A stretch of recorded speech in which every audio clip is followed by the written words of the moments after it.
வணக்கம். கார்த்திகை தீபம். கார்த்திகை தீப திருநாளில் கார்த்திகை தீபத்துக்கு நம்ம வீட்டிலலாம் இல்லத்தில் எல்லா வீடுகளையும் விளக்கேற்றி வழிபடுறோம். திரு அண்ணாமலை உண்ணாமலையார்களை வழிபடுறோம். அதே மாதிரி திருவண்ணாமலையில் வந்து முக்கியமானது கிரிவலம்.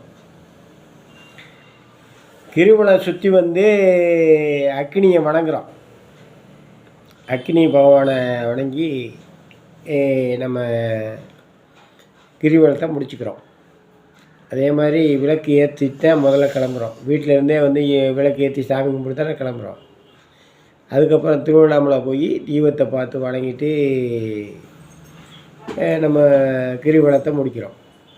அது என்ன காரணம்? எல்லாம் நெருப்பு சம்மந்தப்பட்டதாக இருக்குது. என்ன காரணம்னா, பஞ்சபூதங்கள் 5ன்னு சொல்கிறாங்க. அதில் வந்து நீர், நிலம் அப்படின்னு பிரிக்கிறாங்க. அப்படி பார்க்கும்போது நீர், நிலம், அதுக்கு அடுத்தது நெருப்பு. நெருப்பு ஒரு தெய்வம். அந்த பஞ்சபூதங்களில் வந்துட்டு 3வது தெய்வம் வந்து நெருப்பு. நெருப்பை வந்து இப்போ நான் ஆதி மனிதன் வீடியோ போட்டிருக்கேன், அதில் கூட சொல்லியிருக்கேன்.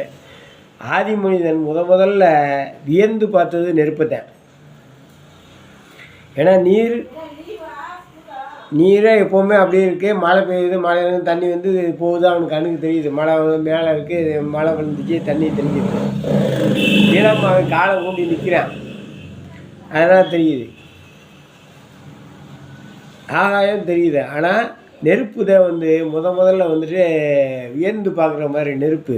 அதாவது இந்த காற்று, புயல், மரங்கள், மூங்கில் மரங்கள் அடித்து கிடிச்சு சாயும் போது நெருப்பை பார்க்குறேன். அதே மாதிரி அந்த நெருப்பு உண்டாகிறத வச்சு அந்த நெருப்பு தான் தெய்வங்கிறத அதை உணர்ந்துறேன். நெருப்பத்தை வியந்து பார்த்தேன். முதல்ல நெருப்பு பற்றி, காட்டு தீ பற்றி எரியும்.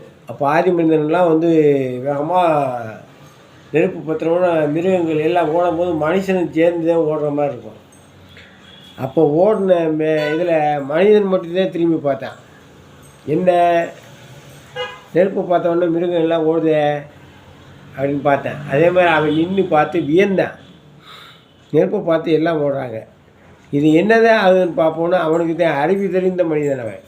அதனால் அந்த நெருப்பை வியந்து பார்த்து, அந்த நெருப்பு அணையிற வரைக்கும் பார்த்து, நெருப்பு அணைக்க முடியுமா அப்படின்னு பார்த்து, மழை பெஞ்சு தண்ணி விழுந்து அதுவாகத்தான் அணையும். அப்போ அதெல்லாம் பார்க்குறேன். நீரால் நெருப்பை அழிக்க முடியும். சரி, நெருப்பு உண்டாகுது. எதனால் நெருப்பு உண்டாச்சு? மரங்கள் ஒன்று இடித்தோடனே நெருப்பு உண்டாச்சு. அப்போ நம்ம அதை வச்சு அது மாதிரி தட்டி நம்ம நெருப்பை உண்டாக்கலாம் அப்படிங்கிறத தெரிஞ்சுக்கிட்டேன். அதுக்கப்புறம் தான் இரவு நேரங்களில் வந்து அந்த நெருப்பை பயன்படுத்தி இது பண்ணேன். அதே மாதிரி உளி, தளவாடங்கள், எல்லா ஜாமான்களும் செஞ்சு நம்ம வீட்டை வளப்படுத்துறது, வீடு கட்டுறது எல்லாத்துக்குமே வந்து நெருப்பு தான் மூலதனம். ஃபஸ்ட்டு அவன் வியந்து பார்த்து அந்த நெருப்பை பயன்படுத்த ஆரம்பித்து, நெருப்பை முதல்ல கும்பிட்டு தான் ஆரம்பிப்பேன். நெருப்பை தட்டி, உளியை தட்டி இது பண்ணணும், இல்லை ஒரு வீடை கட்டணும், அப்படின்னால எல்லாத்துக்கும் நெருப்பு தான் பயன்படுது. உணவு சமைக்கணும், இரவு தூங்கும்போது குழந்தைங்க பெரியவங்களுக்கு வெளிச்சத்தை உண்டாக்கணும், மிருகம் வராமல் இருக்கணும்னா அந்த நெருப்பை அந்த நேரத்தில் கல்லை வச்சு தட்டி, மூங்கில் வச்சு தட்டி நெருப்பை உண்டாக்கி அதை வைக்கோல், அந்த காஞ்சி இலைகள்லாம் போட்டு அதை இது பண்ணதுனால அவனுக்கு வந்து 3வது முதல்ல வியந்து பார்த்த நெருப்பு தான் தெய்வம். அதனால தான் நம்ம விளக்கேற்றி, எந்த இதாக இருந்தாலும் இந்து மதத்தில் பார்த்தீங்கன்னா விளக்கேற்றிட்டே சாமி கும்பிட்றோம். இறைவனை நினச்சி சாமி கும்பிட்றோம். ஆகாயத்தை பார்த்து, சூரியன் தான் நம்ம கண் தெரிஞ்ச தெய்வம். யார்?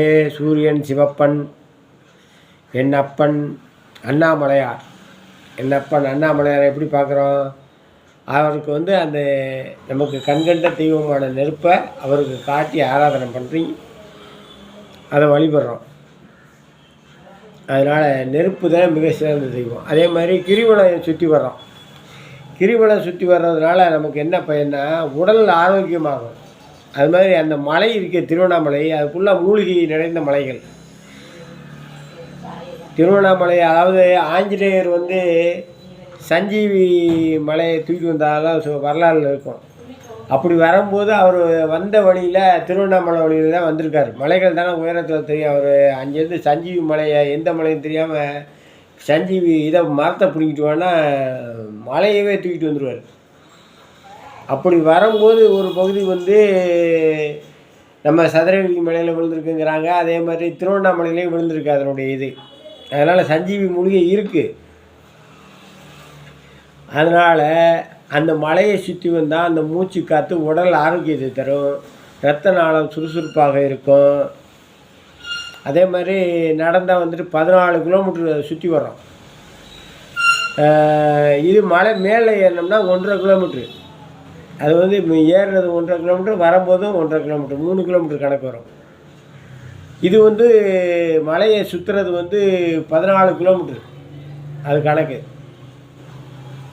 அப்போ என்னாச்சு, 14 அது ஒரு 3 17 17 18 கிலோமீட்டர் வந்துடும். எப்படி பார்த்தாலும் பஸ் ஸ்டாண்ட்லேருந்து சுற்றி வரோன்னா அவ்வளோ 2 மலை மேலே ஏறியும் இதையும் சுற்றி வந்துட்டாங்கன்னா 18 கிலோமீட்டர் கணக்கு வருது. சுற்றி வந்து நம்ம கும்பிட்றோம். இறைவன் வந்து நம்ம நெருப்பு தான் நம்ம முதல் தெய்வம். ஆதி மனிதனாக இருக்கும்போது அப்போருந்தே வந்து ஆதி மனிதனில் அறிவு தெரிஞ்சவொன்னே அவன் நெருப்பத்தை வந்து உண்டாக்கி உணவு சமைக்கிறது, இரவுல பாதுகாப்புக்கு, குழந்தைங்க பெரியவங்களுக்கு பாதுகாப்புக்கு எல்லாத்துக்கும் வச்சு சிறப்பாக இது பண்ணதுனால தான் அதை கொண்டாடுறோம். அதே மாதிரி இன்றைக்கி வரைக்கும் நம்ம விலங்கு இது கொண்டாடிக்கிட்டு இருக்க காரணம் அதுதான்.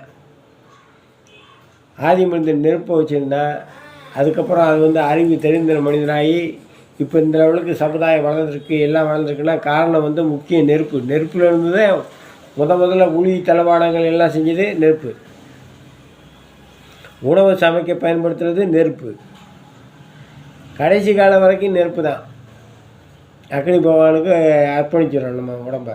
அப்படிங்கும்போது எதாக இருந்தாலும் நெருப்பில் தான் வந்து முடியும்.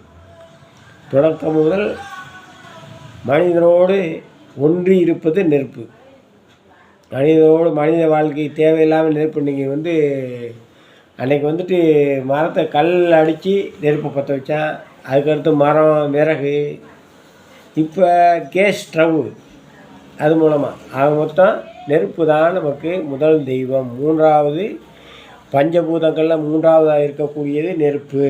அந்த நெருப்பு தான் 3வது தெய்வம். அதனால தான் வந்துட்டு அதனுடைய சிறப்பு விளக்கறக்காக இந்து மதத்தில் வந்துட்டு இந்த தீபத் திருநாள், இந்த தீபத் திருநாளில் இந்து மதத்தில் கார்த்திகை தீபமாக திருவண்ணாமலை தீபத்தில் ஏற்றி அதை எல்லோரும் நம்ம வழிபடுறோம். வீட்டுங்களில் எல்லாம் விளக்கு வச்சு அது மிக சிறப்பாக, அதுவும் திருவண்ணாமலையோடு தீபாவளி மாதிரி இருக்கும். நான் வந்து திருவண்ணாமலைக்கு கிரிவலம் வந்து ஒரு 9-10 முறை போயிருக்கேன். அதே மாதிரி மலை மேலே ஏறுறது ஒரு 4 முறை போயிருக்கேன். 4 மலையில் ஏறி போய் அந்த அந்த அண்டா இருக்கும், அதில் போய் காசு போட்டு வரணும். காசு போட்டு அங்கேருந்து அண்ணாமலையாரை நினச்சிக்கணும். அதே மாதிரி எனக்கு வந்துட்டு சிறு வயதில் ஒரு கனவு வந்தது. அந்த கனவில் ஒரு பிரம்மாண்டம் பார்த்தேன். என்னென்னா, ஒரு பக்கம் மலை இருக்குது, ஒரு பக்கம் வந்துட்டு ஒரு முகம், பிரம்மாண்டமான முகம், ஒரு ப்ளூ கலர் சட்டை போடுறவங்க மாதிரி தெரிஞ்சுது. அந்த மெல்ல முடி மாதிரி மேலே இருந்தது. அந்த மாதிரி ஒரு பிரம்மாண்டத்தை கனவில் பார்த்துருந்தேன். அது அந்த கோயிலுக்கு போயிட்டு நான் அந்த மலையை பார்க்கும்போது அது பக்கத்தில் இருக்க அந்த மேகங்கள் அதெல்லாம் சேர்ந்து எனக்கு ஒரு உருவம் மாதிரியே தெரிஞ்சுது. திருவண்ணாமலை சிவமே அந்த மேகம் மாதிரி வந்து இருக்கிற மாதிரி எனக்கு தெரிஞ்சுது. அந்த இது உடம்பில் சிலுத்துது. அப்போ அந்த லெவலுக்கு இருந்தது. அதனால் திருவண்ணாமலை தீபம் எல்லாம் கிரிவலம் போகிறவங்க போய் நல்லா சுற்றி வந்து சிறப்பாக சாமி கும்பிடுங்க. அதே மண் சரிவு ஏற்படுத்தினாங்க. அதனால் மலையில் வந்து பாதுகாப்பு எப்படி இருக்குதுன்னு பார்த்துக்கிட்டு போலீஸு, காவல்துறையினரெல்லாம் வந்து இருப்பாங்க. அவங்க சொல்கிற வழிமுறைப்படி போங்க. முன்னெல்லாம் போகும்போதே மலையில் போகும்போது இந்த பக்கம் ஏறிக்கணுமோ அந்த பக்கம் ஒரு சிலர் போய் போவாங்க. இந்த பக்கம் வழி இல்லாத பக்கத்துலேயும் போவாங்க ஒரு சிலர். இளைஞர்கள்லாம் அப்படிலாம் போவாங்க. அப்படிலாம் போக வேணாம். அந்த முறை ஏதோ மண் சரிவு ஏற்பட்டிருக்கு, மேலே இருக்க பாறைகள்லாம் உருண்டு வந்துச்சுனாங்க. அதனால் அந்த மண் சரிவுலாம் இருக்கிறனால வழிகாட்டுதல் பேரில் காவல்துறை அங்கே வழியில் பாதுகாப்பெல்லாம் போட்டிருப்பாங்க. இப்போ நீங்கள் கிரிவலம் போகும்போது அந்த காவல்துறை அறிவுரையை கேட்டு அதன்படி சுற்றி வரணும்னு நான் கேட்டுக்கிறேன். இந்த தீபத் திருவிழாவில் நம்ம இந்து மக்கள் அனைவருக்கும் நன்றி வாழ்த்துக்களை சொல்கிறேன். அண்ணாமலையார் உண்ணாமலையரே அரோகரா. அண்ணாமலை உண்ணாமலைக்கு அரோகரா. அண்ணாமலை உண்ணாமலைக்கு அரோகரா. அண்ணாமலை உண்ணாமலைக்கு அரோகரா.